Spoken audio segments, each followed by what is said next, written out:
Now, the fight over an experimental treatment for multiple sclerosis is causing friction between some patients and the organization that lobbies for them.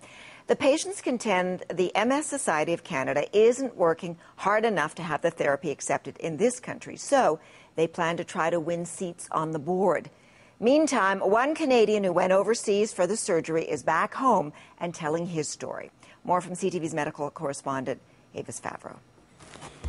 This is Christopher Alkenbrack in early March. He walks with effort, suffers fatigue and bouts of vision loss, the price of 18 years with progressive multiple sclerosis. None of the medicines that I've used over the years, the injectable medicines, have really worked to stop my MS. It's still progressed nevertheless.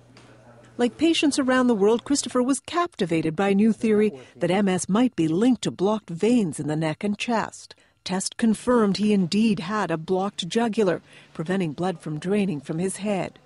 It's a theory many MS specialists say is questionable, one that needs careful study. But Christopher was desperate. I can't wait. I could have a major attack during those 2 years while I'm waiting for something to come to Canada. So in a move some call risky, even dangerous, Christopher traveled to Poland, where doctors at a private clinic opened that vein with balloon angioplasty. Half an hour after the procedure, I'm like wiggling the toes on my right foot as well as I did on my left foot, and I was like just amazed.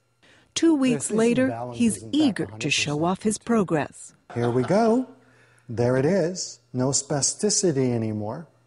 I can walk forward a little bit with no canes. I don't suffer anymore from that fatigue that's been so overwhelming for the last number of years. My balance is back pretty good. My vision improved almost instantly.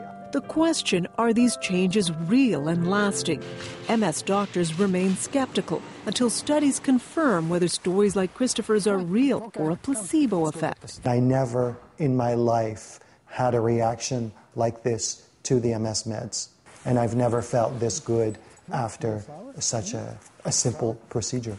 And so he's giving up his handicap parking permit. Get rid of that. But I'm not going to use a spot that I don't need. A symbol of the optimism this treatment has given him. Avis Favreau, CTV News, Toronto.